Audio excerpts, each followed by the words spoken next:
Dans cette vidéo, je vais essayer de passer de 0 à 1000 abonnés en 48 heures. Alors pour remettre un petit peu de contexte, hier je me baladais sur YouTube et je suis tombé sur une vidéo, celle que tu vois sur l'écran en ce moment. Et donc la personne partage sa méthode pour passer de 0 à 1000 abonnés en moins de 48 heures. D'où le challenge. Donc là ce que je vais faire, c'est que je vais regarder la vidéo parce que je ne l'ai pas encore regardée et on débriefe après. Bien, du coup je viens de regarder la vidéo entièrement, j'ai pris pas mal de notes parce qu'il y a des choses à retenir de cette vidéo justement et d'autres qu'il ne faut pas vraiment retenir, on va dire. Mais bon, sans parler de ça, s'il y a une idée globale qui ressort de la vidéo, c'est que pour obtenir ces 1000 abonnés en 48 heures, il faut miser exclusivement sur le format des shorts. Et du coup, je trouve ça très bien que le format de vidéo à utiliser soit abordé dès le début, parce que c'est vraiment ce qui peut conditionner le succès d'une chaîne YouTube ou non. Mais bref, du coup là, on a notre format. Maintenant, il faut connaître la fréquence de publication, et c'est ce qu'il aborde juste après. Pour lui, pour arriver à notre but, donc les 1000 abonnés en 2 jours, il faut qu'on publie entre 3 et 4 shorts par jour. Donc moi, je vais couper la poire en deux, je vais en publier 6, donc 3 le premier jour et 3 la seconde journée. Ensuite, après ça, il enchaîne avec les meilleurs horaires auxquels il faut publier. Donc là, je pense que tu l'as compris, avec mes guillemets, je prends ça avec beaucoup d'ironie parce que ça, vraiment, ça fait partie des points qu'il ne faut pas retenir de sa vidéo. Pour moi, c'est des conneries. Si je te dis que c'est des conneries, c'est pas pour rien. C'est parce que j'ai déjà suivi pas mal de formations pour les shorts, que ça soit française, qu'elles soient françaises ou anglophones.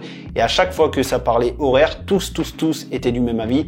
C'est qu'il n'y a pas de meilleur horaire. On s'en fout des horaires. Si le short est bon, tu le publies à minuit ou à midi, il fera des vues. Voilà, point barre. Et enfin, la dernière chose qu'il aborde dans sa vidéo que je ne vais pas retenir, c'est moins bullshit que l'avant-dernier, mais c'est quand même bullshit selon moi, c'est de demander aux gens de s'abonner à la fin de chaque short. Donc là, peut-être que tu es en train de te dire, mais attends, c'est pas logique, tu veux des abonnés, mais tu ne demandes pas aux gens de s'abonner. Je te comprends, mais avec l'expérience que j'ai sur YouTube, j'ai pu m'apercevoir que plus tu demandes aux gens de s'abonner, moins ils le font. Il faut que ça reste naturel et je pars du principe que si mon contenu est bon, les gens s'abonneront sans aucun problème, sans rien demander. Donc écoute, on verra si j'ai eu raison ou tort à la fin du challenge, mais bon, du coup là j'ai mon format de vidéo, les shorts, j'ai ma fréquence de publication et maintenant il me reste 2 choses à établir, même si la première pour moi c'est fait, c'est la stratégie de découverte. Donc sur YouTube tu as le choix entre la recherche ou la recommandation. Là je vais aller sur la recommandation et je vais surtout viser le flux, voilà, où tu scrolles sur YouTube Shorts.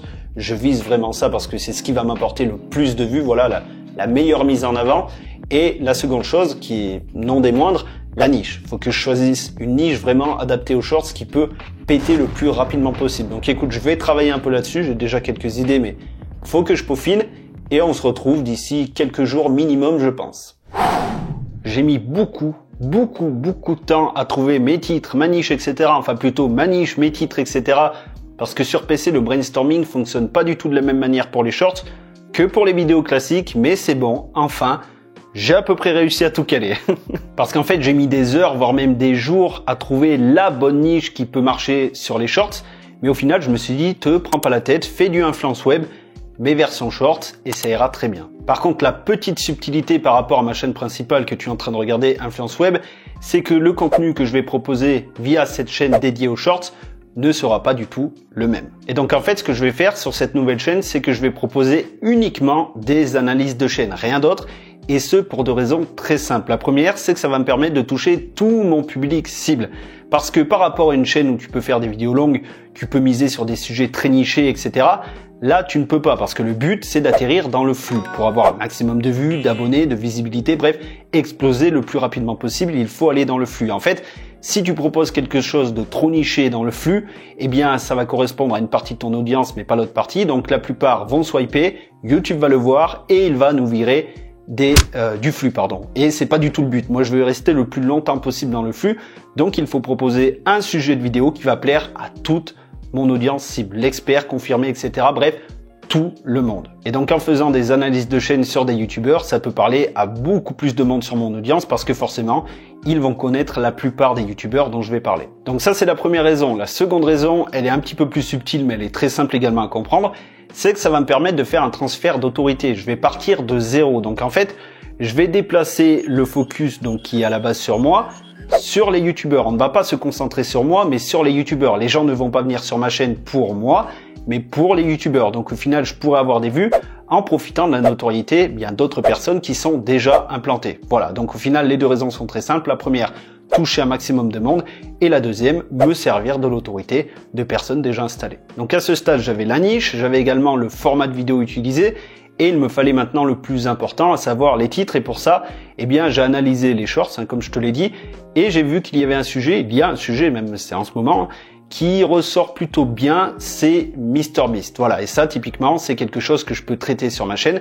J'ai vu que les shorts à propos de MrBeast fonctionnent plutôt très bien, donc je vais publier 3 shorts à propos de MrBeast. J'ai 6 shorts à publier. Donc ceux-là, pour moi, ils sont fiables. J'ai vu que ça marchait, peu importe les tailles de chaîne. Donc vraiment, je pense que ça marche. Donc j'en ai publié 3 à son sujet. Je vais voir comment je les dispatche. Mais déjà, c'est sûr et certain, 3 shorts à propos de MrBeast sur différents sujets. Mais bref, il y aura du MrBeast au moins 3 fois sur mes shorts. Et donc pour le reste, les 3 autres shorts en dehors de ceux de MrBeast, eh bien j'ai fait confiance à mon instinct. Je suis pas certain que ça va marcher, mais je pense que ça peut le faire. Le premier, il est sur MrV. Pourquoi MrV? De une, parce qu'il est un petit peu dans la tendance en ce moment avec la sortie de ses pizzas de la Mama version 2, on va dire. Et de deux, la deuxième raison, c'est que j'ai vu des shorts à son sujet qui ont plutôt bien marché, et ce sont des chaînes assez petites. Il y a une chaîne qui a fait un short sur lui qui a fait 600 000 vues, je crois, alors que la chaîne a à peine 3000 abonnés. Donc tu vois, ça vraiment, c'est le signe que le sujet est bon. Tu vois, quand il y a peu d'abonnés, mais que la vidéo a fait beaucoup de vues. Donc MrV, je vais le tenter parce que voilà, c'est un bon sujet pour ma chaîne. Et les 2 autres sujets, je vais miser sur la négativité parce que c'est quelque chose qui plaît. Ça, voilà, on peut en dire ce qu'on veut, mais c'est le cas. Tu fais une vidéo sur le déclin 2 ou le succès 2, c'est la vidéo sur le déclin 2 qui va marcher. Voilà, c'est comme ça, pas autrement. C'est la vie. Voilà, bref, les gens préfèrent la négativité. Donc, je vais miser là-dessus et je vais parler de 2 youtubeurs qui ont chuté un petit peu et dont on parle pas assez. Enfin, je crois qu'il y a Sir Gibbsy qui en avait parlé, du premier youtubeur qui est Norman, voilà, de son déclin. Moi, je vais en parler aussi via un short. Et il y a aussi Jimmy, je sais pas si tu connais, qui était vraiment hype il y a quelques années de ça et qui fait beaucoup moins de vues maintenant, qui est pas devenu un random, faut pas abuser, mais qui fait beaucoup moins de vues. Donc je pense que ça peut être pas mal, eh bien, d'adopter cet angle-là et de voir si ça peut marcher, quoi. Donc en résumé, 3 shorts sur MrBeast qui, je pense, vont faire des vues, et les 3 autres sujets où je fais plus confiance à mon instinct et je vais voir ce que ça donne, tout simplement. Du coup, là, je t'affiche la liste potentielle des titres que je vais utiliser pour mes shorts.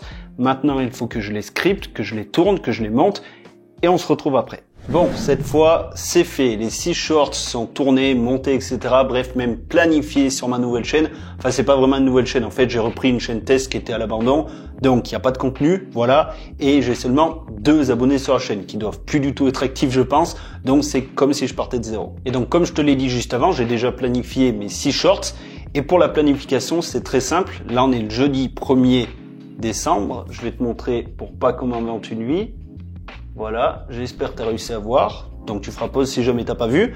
Donc là, on est le 1er décembre, 19h. Je publie le premier short demain à midi. Donc je lance le chrono demain à midi, le vendredi 2 décembre.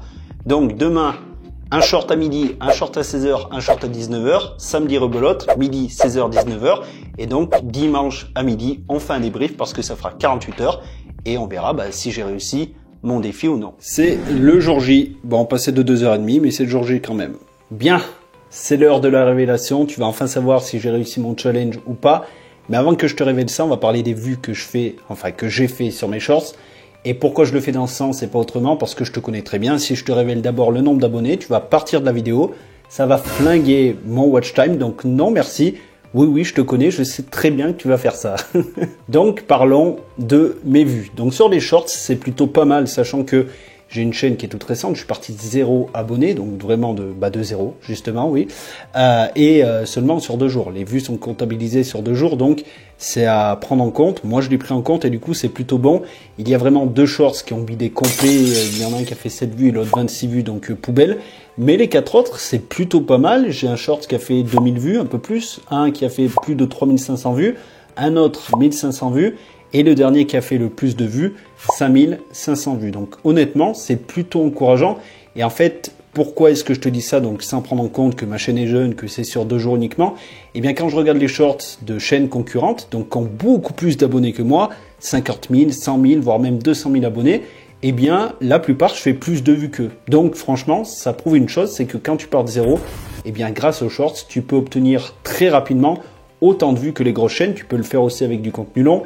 mais ça sera justement un peu plus long. Avec les shorts, c'est bien direct, tu peux être placé dans le flux, tu vois. Pour moi, en 2 jours à peine, j'ai fait 5000 vues sur un short alors que je partais de 0. Voilà. Donc, encore une fois, pour les vues, c'est plutôt encourageant. Par 2 qui ont vraiment bidé, le reste, on est plutôt bon. Et maintenant, le moment que tu attends, je vais arrêter de te teaser parce que je pense que t'en as marre. Le nombre d'abonnés que j'ai gagné, est-ce que j'ai réussi mon challenge ou non? Je pense que tu t'en doutes quand tu vois les vues. Non, j'ai pas réussi. J'ai même pas réussi à atteindre 100 abonnés. J'ai seulement gagné en 2 jours 21 abonnés. Donc, challenge bien raté. Mais du coup, maintenant que j'ai perdu 90% de mon audience sur cette vidéo, je vais parler aux 10%. Peut-être que tu fais partie des 10%. Je l'espère en tout cas. Je vais t'expliquer un petit peu le processus de la vidéo. En fait, la vidéo que j'ai vue, donc les 1000 abonnés en 48 heures, la personne qui promet ça, je me doutais dès le début que c'était un peu survendu, même carrément putaclic.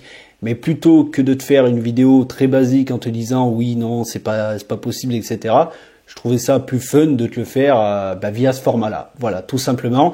Donc, écoute, j'espère que ça t'a plu. Et si tu veux en savoir plus à propos des shorts, parce que là, on a parlé un peu stratégie, mais pas vraiment dans le concret. J'ai fait une vidéo un petit peu plus poussée que je t'affiche juste ici. Donc si, encore une fois, c'est un format qui t'intéresse, je t'invite vivement à aller la voir.